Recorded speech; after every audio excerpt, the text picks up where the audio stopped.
On today's show, we're running back and highlighting key takeaways from a one-on-one interview conducted by Houston Rockets courtside reporter Vanessa Richardson with head coach Ime Udoka, where he talks about what the veterans have brought to this Rockets team, the growth and development of so many of the young guys on the roster. He even comps Tari Eason to a young Kawhi Leonard and so much more. It's all coming up right here at Locked On Rockets.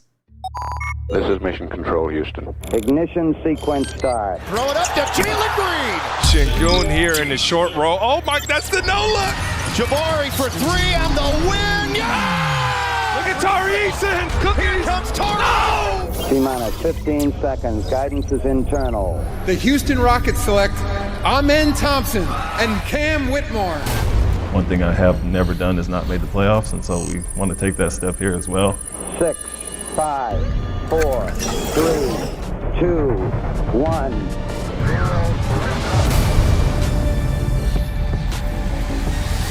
What's up and welcome to another edition of Locked On Rockets, your daily podcast home for everything Houston Rockets basketball. As always, I'm your host, Jackson Gatlin, native Houstonian and credentialed media member. I'm also the host of Locked On NBA Mondays. Be sure to follow along on Twitter at JT Gatlin and the show, of course, at Locked On Rockets, free and available wherever you listen to your podcasts, including YouTube. Just search Locked On Rockets. Be sure to like, comment, subscribe, all that good stuff. Now, today's episode is brought to you by Jace Medical. Empower yourself when you purchase a Jace case, providing you with a personal supply of 5 antibiotics that treat 50 plus different infections. Get yours today at jacemedical.com and use code Locked On to get $20 off your order. That's JASE Medical.com. And as always, thank you so much for making Locked On Rockets part of your day every single day, whether it's on your way to work, on your lunch break, in the gym. Thank you for being an everydayer and making the show part of your day every single day. So, for today's episode, we'll be joined by weekly co-host Alykhan Bijani here in just a moment, but we're going to dive straight in and run back the interview that Rockets courtside reporter Vanessa Richardson did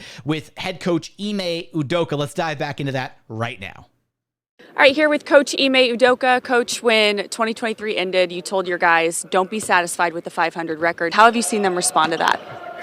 I think they've done a good job all year. We're just really searching for consistency and them taking that mindset of where we could be instead of where we are. But your record is your record, and that kind of says who you are. And so we want to be better in the new year. A big part of that consistency has been both Fred and Dillon and adding that veteran leadership.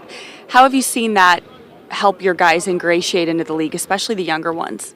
Yeah, I think they've been invaluable to our group. Not only the players, but they're extensions of us coaches on the floor.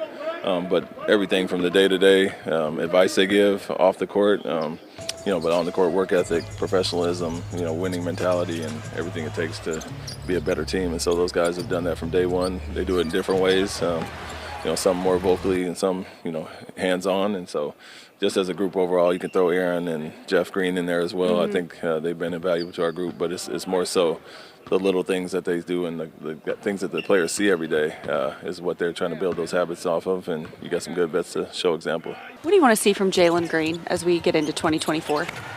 Just continued growth and consistency and, aggressive mindset that he always should have. And so with him, it's about being confident at all times, understanding how teams are trying to take him out. He's obviously leading scorer last year and has done some great things in his young career, but the build-up and being a well-rounded player, that's the main thing. And so doing it all over the court and, not just relying on scoring or one thing to impact the game and growing in those areas. And I think his competitiveness has gone up, his attention to detail, his effort, and then obviously the scoring is always going to be there. So always stay confident, be aggressive, and then take what the game gives you. Jabari is doing a lot more than scoring. He's a better defender. He's obviously active on the glass. How have you seen him develop? All around the game, confidence, and to your point, it's not just spotting up or sitting in the corner and relying on jump shots only. The defensive versatility that he brings has really impacted our group in a great way. And offensively, finding different ways to get it done. Obviously, off ball and his spot up shooting is a huge asset for him. But we want him to post up and find his mid-range shots where he can rise up over guys. Offensive glass has been the biggest improvement, I think, in the last month for him. That mentality of going after it every time, and then starting to make reads and handle and make plays for other guys. So the goal for everybody is to be well-rounded, so we don't have to rely on one person. It's a true team aspect, and you see growth with all of our guys, like I mentioned with Alperen and Jalen as well, but Jabari's taking a step as far as that as well.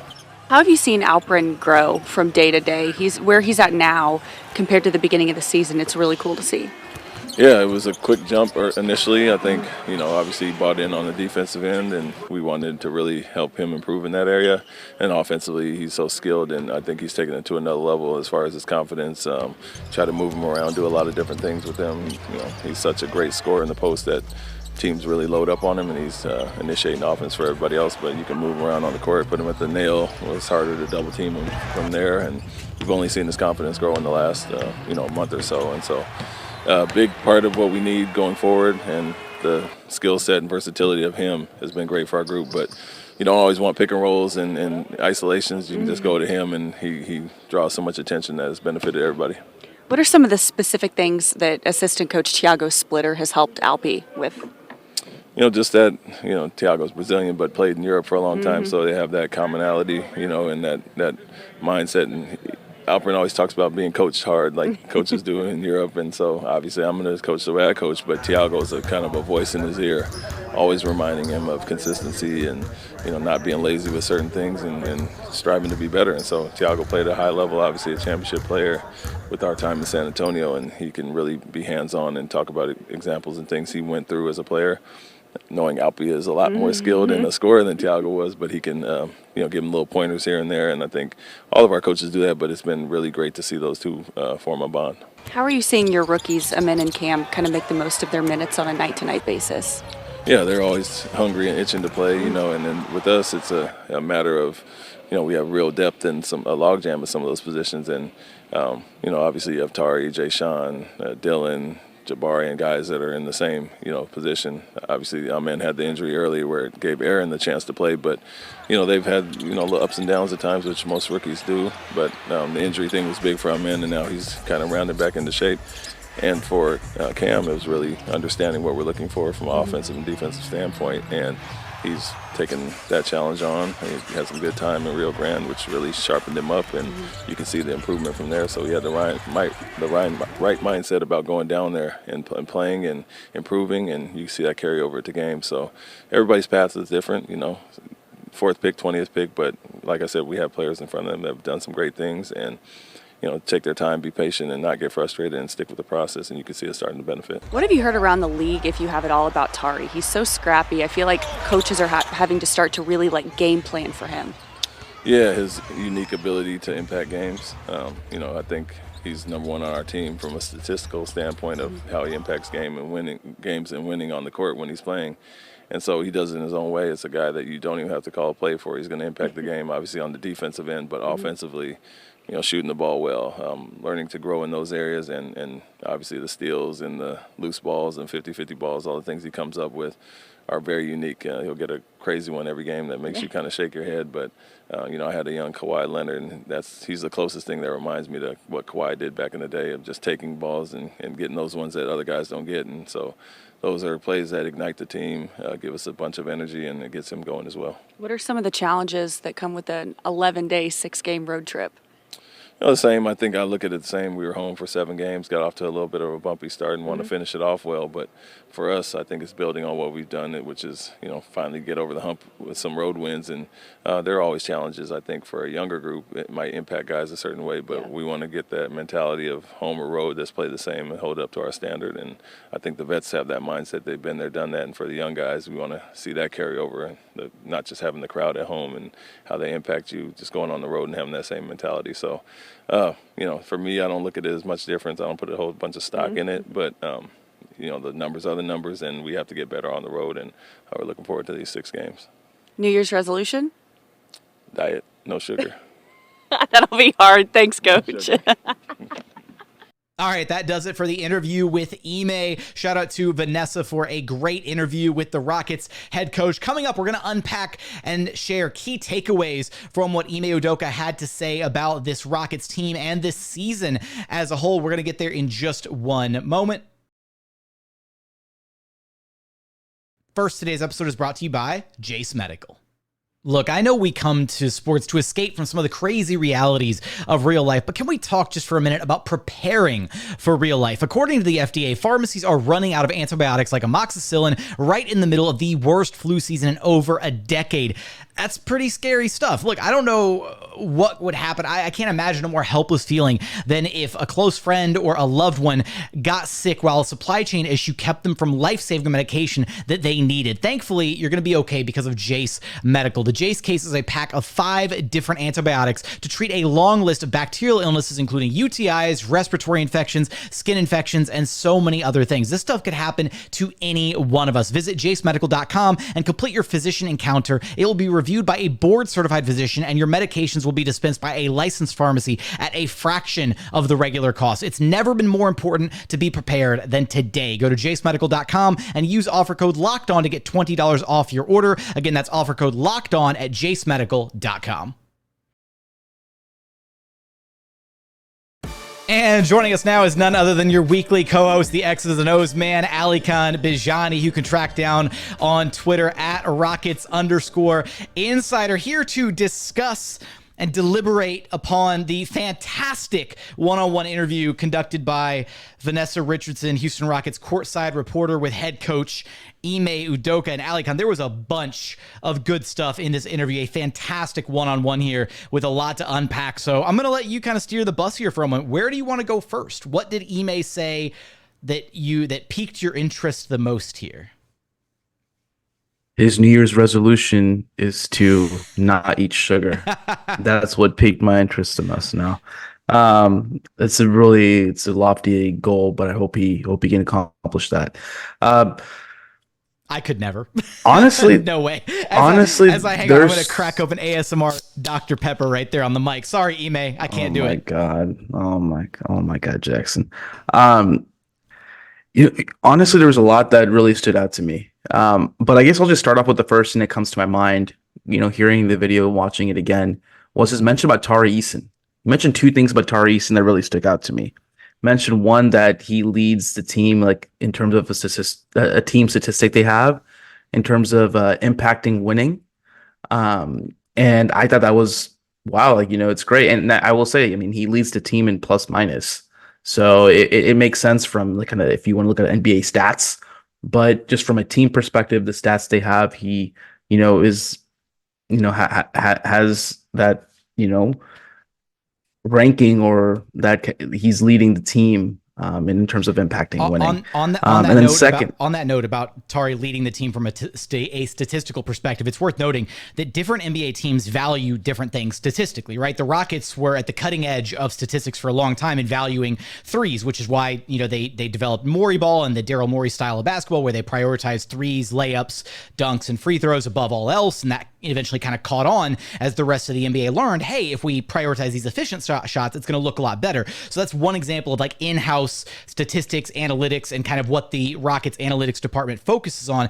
And they value different things. So I know that there's an internal metric. The Rockets really value defensive rebounding as an internal metric to gauge how good of a defender you are, right? They place a large value on defensive rebounding. I don't know the specific metrics. I don't know how they crunch these numbers. Those are all in-house and those are kept very, very secret. But I do know I've had a couple conversations with Rockets coaches and personnel before this interview with Ime, where they've highlighted and they said, yeah, Tari is off the charts as far as our internal metrics are concerned. He is that guy. He impacts winning at a higher level than anybody else on the roster does.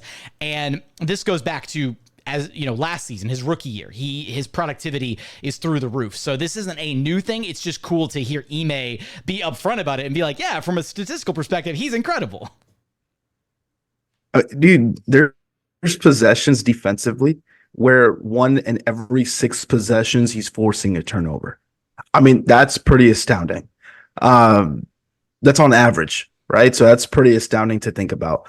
Now, the second thing he said about Tari that really impressed me was he's the closest thing that reminds me of Kawhi Leonard. And I was like, wow, it's a pretty remarkable thing to say.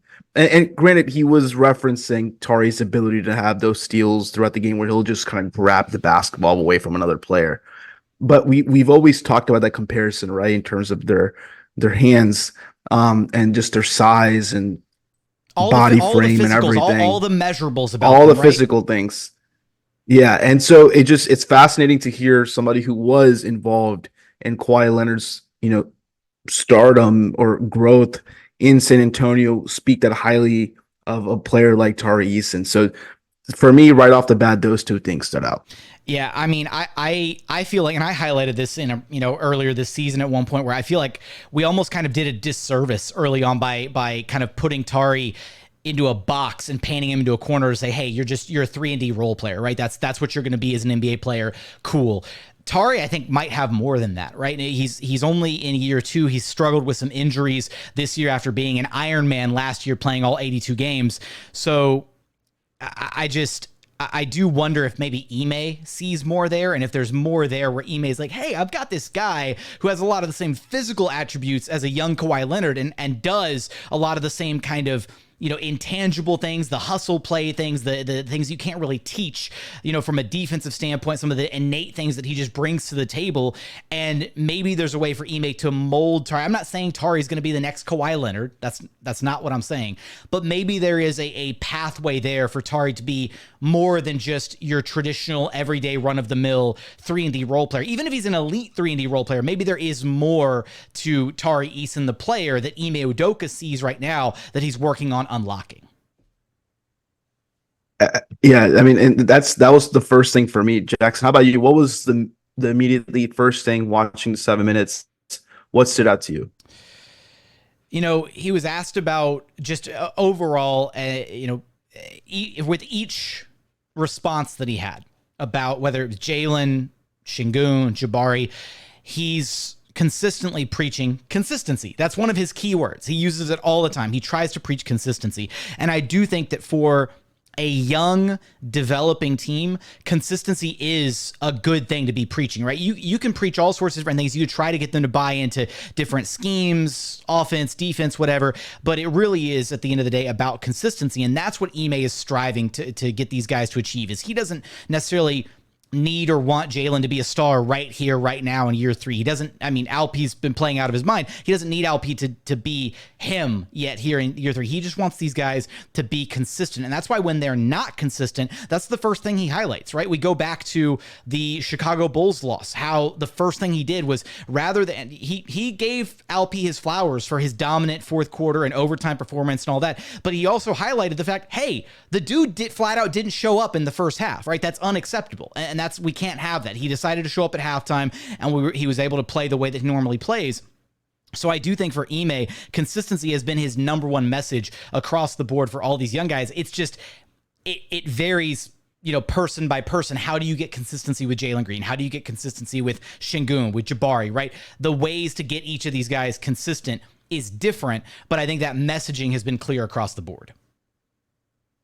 Absolutely, and I just think it's so fitting how you're bringing up Jalen Green as the number one Jalen Green hater among Rockets Twitter. So I think that's fantastic to hear. Now I'll go on a tirade here, man, on the show. You know what? I never, Alykhan, I never use the block button on Twitter.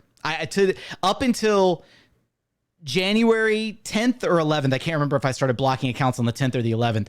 Up until one of those days, I had never blocked a single account. That's not true. I blocked Warriors World on Twitter once because that's a crappy Warriors account. Oh, wow. Anyways, never blocked any accounts. I don't care. You can come at me, you can say it, you can throw all the negativity at me, but I got sick and tired of it, man. I hate, you know what word I hate more than anything else these days, Alykhan? I hate the word agenda so much. Agenda is like my trigger word now. If you say the word agenda to me in a reply to a tweet and it's not a joke, I am blocking your ass so quick now. I'm sick and tired of it. It's a bunch of 14-year-olds on Twitter, bunch of preteen, prepubescent idiots who just found out their new buzzword, their new word of the day calendar, and they're like, you know what? This guy's got an agenda against Jalen Green. This guy's got an agenda. My only agenda is I want to see the Rockets be a good basketball team. That is my one and only agenda. I don't care if it's Jalen who's the best player. I don't care if it's Alp. It could be Aaron freaking Holiday for all I care. I want to see the Rockets be a good basketball team. That is my own. Sorry, I had to get that one off my chest. That was bothering me. Jackson just did his best Ime Udoka impersonation at one whenever he's mad at halftime if the Rockets aren't playing hard enough. So just straight up tearing into him, chewing him out. What does he call it? Sometimes he calls it words of encouragement with a sly smile. He's just like, oh, yeah, some words of encouragement at halftime. Look, coming up, we got so much more that we want to talk about from this one-on-one interview with the actual head coach of the Houston Rockets, Ime Udoka. We're going to get there in just one moment. First, today's episode is brought to you by Prize Picks.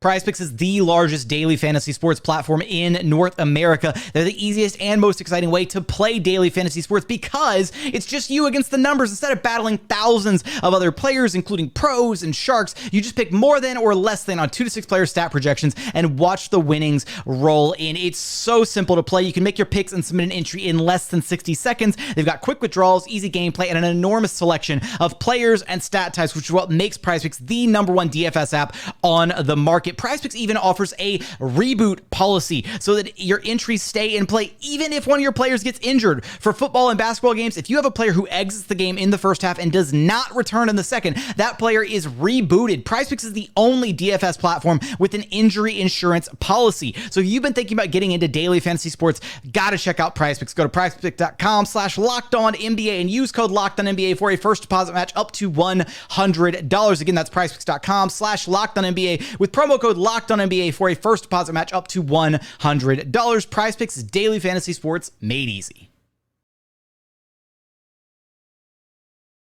And final segment here at Locked On Rockets, your daily podcast home for everything Houston Rockets basketball. All right, Alykhan, when asked about Jabari Smith Jr. and his growth and development, I have to, like, the way that Ime responded, and I don't even think Ime is doing this like intentionally, but his response was comical to me because when asked about, Jabari's growth and how he's looking this year, Ime said, well, confidence is a main thing. I'm paraphrasing here, but he goes, it's not just spotting up or sitting in the quarter offensively, finding different ways to get it done. Whether he's, he says off ball and spot ups are great and they're great assets, but we want him to post up and find his mid-range shots. Attacking the offensive glass has been huge. And it's been a big improvement for him. And just that first line of just, saying that with Jabari specifically, it's not just spotting up or sitting in the corner. Damn if that wasn't all Jabari did his rookie year. And it feels like every time Ime talks about his approach, his belief with any of these players, it just seems so counter to how a lot of these guys were utilized previously.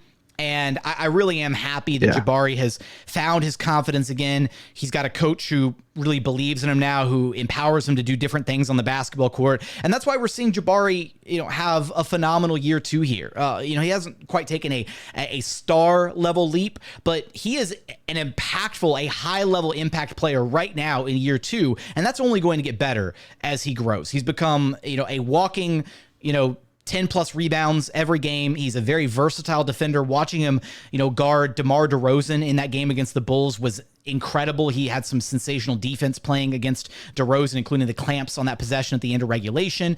And his 3-point percentage, he's up to almost 39%, just a hair under 39% shooting for the year. This is the Jabari that we thought we were drafting #1 overall. And I think a big part of it is how the coaching staff is actually utilizing him this year versus last season.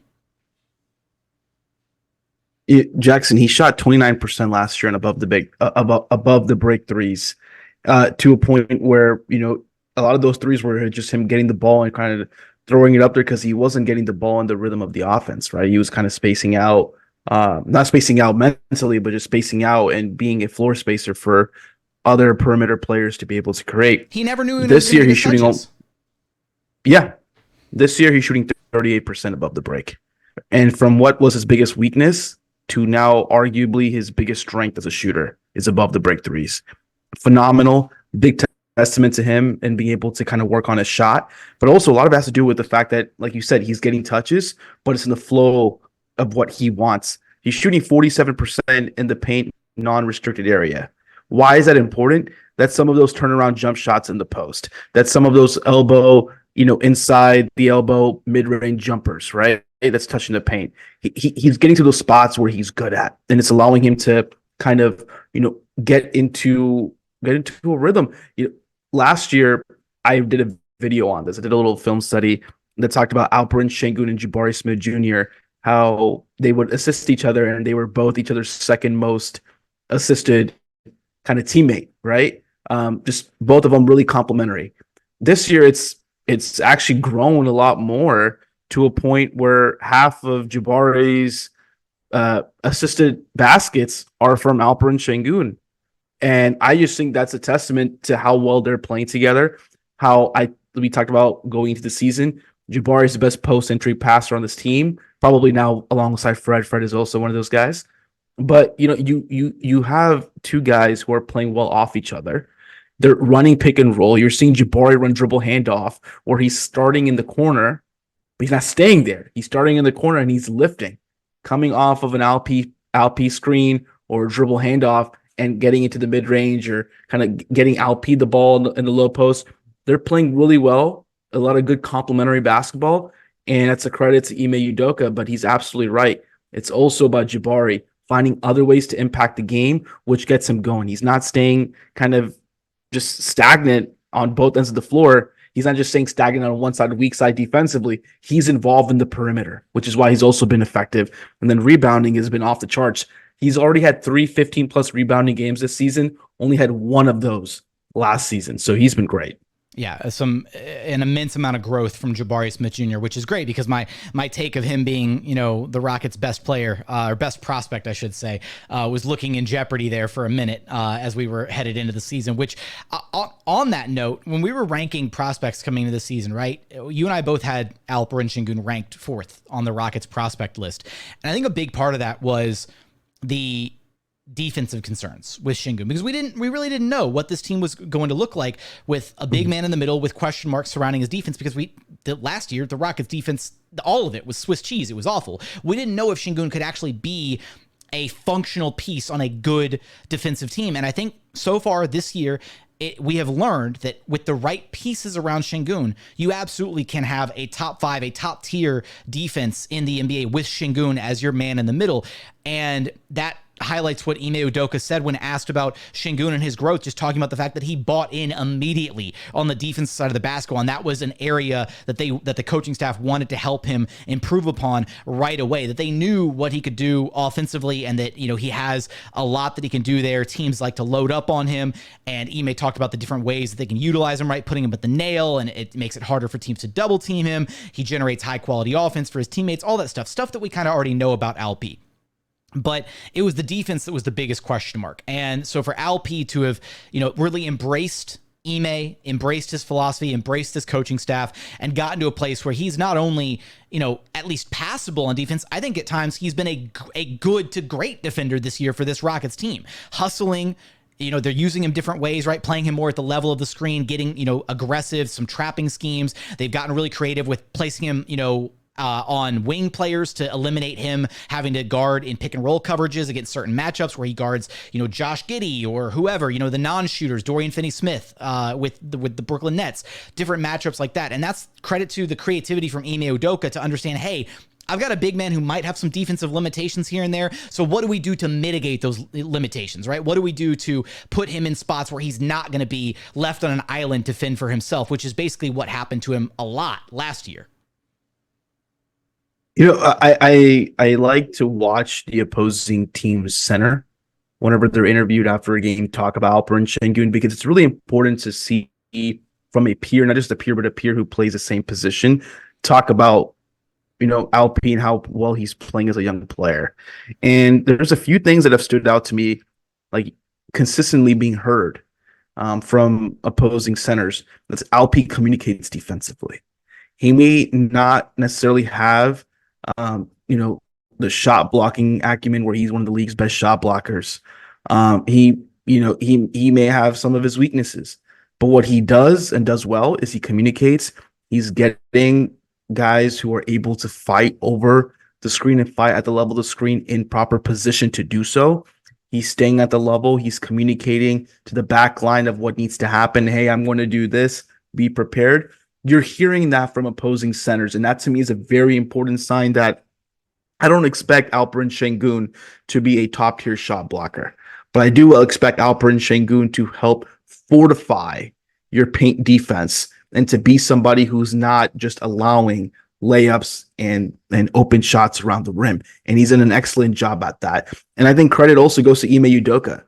He said in the interview that they've been trying to help him improve defensively. Improvement also comes when you're utilizing the strengths of a player.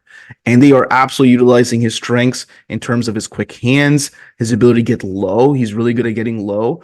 What we mean by getting low, it's like bending his knees and kind of getting into the pathway of the dribble, right? He does a really good job of doing that. And so, all credit goes to not just Alperen Sengun, but this coaching staff of putting him in those positions to be successful. And I'm happy to say I was wrong about, putting him at fourth, because he's more than proven that he is right now the Rockets' best prospect. And ultimately, he can hold his own defensively and be somebody who the Rockets can hopefully build around defensively as they continue to take these steps over the next few years. Same. Yeah, I'm willing to admit that I was wrong. I had question marks about the defense. He came in, proved everybody wrong, and now he's the Rockets' number one prospect, number one player and number one prospect, highest future potential currently on the team.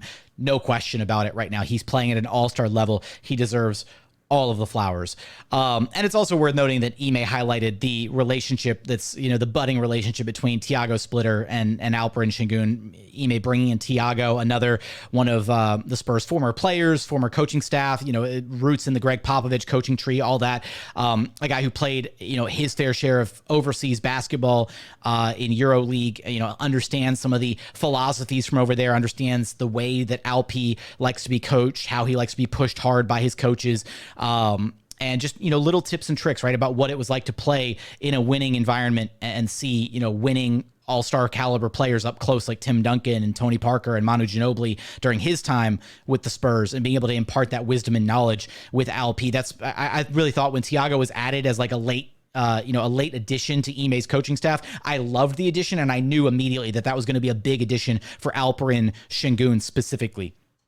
Last thing I want to highlight here before we wrap things up, Alykhan, was Ime's commentary about Amin and Cam. Now, just some generals there, just talking about, hey, they're always hungry and itching for minutes. They've got, real depth at some of those positions, so those guys just need to be ready. They need to be patient. They're making the most of the minutes that they're getting. Absolutely. But he highlighted that Cam had the right mindset going down to Rio Grande Valley to play with the Vipers. And look, for a guy that was, mocked as high as, number 3, number 4 in this past year's draft, a guy that had thoughts and aspirations of being a top 5, top 6 selection, a guy that slid all the way to 20, you could very easily see how Cam could have a bad attitude about the situation, about him sliding, about not being, a premier rookie being featured on one of those bad teams somewhere in the league where he's just getting 35 plus minutes a night and he gets to do whatever. No, instead, my understanding with Cam, both from, talking to members of the Rockets coaching staff, conversations with his trainer, just everything that I've seen from Cam, is he absolutely is about the work, right? He constantly is striving to be the best version of himself. He's an absolute workhorse. He's a sponge. He absorbs everything he can from everybody around him. And that's exactly what the goal was, to send him down to RGV so that he could refine his game, so that he could work on things. And we saw him dominate with RGV, right? We saw some passing on display from him. We saw him scoring at an elite level, all of the above. And he basically proved in a very short time span, he's too good for RGV. Like that became apparent within like 5 games. It was like, okay, he's too good for RGV. Got to bring him back up. And the silver lining with the Dillon Brooks and Tari Eason injuries is now it's opened up minutes for Cam Whitmore, and we're seeing Ime Udoka continue to trust him with more and more of a workload. And that's why it's going to be a really interesting situation once those two guys are healthy. What do you do? Because I think Cam Whitmore has earned a spot in the rotation. So whose minutes would you reduce when it comes time to, factor in the other two guys once they're healthy? Yeah, there was a halftime interview a few games ago where assistant coach Roll Ivy was talking to Vanessa. Oh, I have and that. I have he that. talked about Cam. I can play it. I have it teed up for you. I know you sent me this. Hang on. So Royal Ivy was asked about Cam, and this is what Royal Ivy had to say. His energy, his resiliency, his effort, the way he finishes, his toughness, everything. I love Cam. He's going to be a heck of a player when it's his time. He's going to be a heck of a player when it's his time, Jackson. And I think right now, after shooting 12 of 22 from three-point range over his last 7 games, it is his time to be in the rotation. And he's earned it. He's playing well. And I think something else that Coach Ivy talked about was just his ability to finish and his hustle and his effort. And that's all you need. They want him to play a role. Ime Udoka has talked about it. I know you've heard it pre-game and post-game. When Cam learns to play his role, and now he's playing his role and playing within what they want from him in terms of a structured role as a role player right now, if he can make shots, if he can play off and cut, and we saw that against Chicago where he had a few of those alley-oops. Against Miami, he had a few of those alley-oops kind of attacking weak side baseline. If he continues to play that role, there's no reason why he should not. I may be starting to stretch, but there's no reason why he should not be playing more than 20 minutes a night. And he just plays extremely well, and he matches and complements what Alp likes to do offensively in terms of movement. He complements him also by having another shooter out there who can not only shoot Jackson, but has the ability to break down a defense and then also finish and actually finish around traffic around the rim and go up aggressively. There was a play where he tried to dunk on, I don't know who it was. He drew an offensive foul a couple games ago. He tried to dunk on somebody, but I love that mindset. Go for it, dunk it, be aggressive. And he's doing those things. He's going to learn. As the playing time comes, he's going to learn.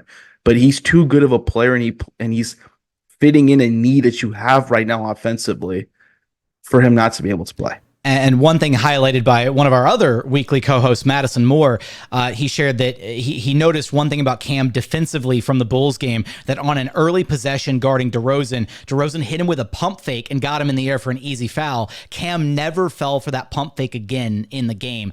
And he says that's the importance of getting minutes and learning through experience. And I fully agree, right? Cam is at a point where he needs the real game reps to understand where his mistakes are going to be, how to improve, and how to learn from a defensive perspective, from an offensive perspective. And offensively, he's at a place where he's very plug and play at this point, right? His skill set complements a lot of the other players. Guys like Sengun and Fred VanVleet, who are great table setters, can just set him up to knock him down, because that's all he's got to do. Is he's got the quick trigger, he's got a good shooting for him. He's going to have his hiccups, he's going to have his mistakes defensively, like the foul on Zach LaVine late that gave him the and one on the drive in overtime. He's going to have moments like that, sure. But I do think at this point, with what we've seen, the potential is so sky high with Cam. You've got to let him play through some of those mistakes at this point. So a lot from Cam Whitmore, more like, can he play more? So God. Oh, that was Oh my. That was wow. That was I don't even know what that was. You missed me, huh, Jackson? I don't know. You missed me, Jackson. I don't know if I missed you after that one, man. All right, that does it. It was a great interview again from Vanessa Richardson. Great one-on-one. Great job, Vanessa. Ime Udoka. Let us know your favorite part of the interview. Let us know your thoughts on what we discussed from this interview. But Alykhan, you know the drill. Let everybody know where to track you down at, man. You can follow me on Twitter at Rockets_Insider, and you can find me on Locked On Rockets. That's going to do it for another edition of Locked On Rockets. As always, thank you so much for checking out the show. If you haven't done so yet, please consider subscribing wherever you listen to your podcasts, or on YouTube. Just search Locked On Rockets. Be sure to like, comment, and subscribe. Give us your thoughts on what Ime Udoka had to say about the Houston Rockets' growth and development this season, about the young core, about him comping Tari Eason to a young Kawhi Leonard. Let us know in the YouTube comments. But as always, thank you so much for watching. Thank you so much for listening. And we look forward to having you back right here at Locked On Rockets, your daily podcast home for everything Houston Rockets basketball.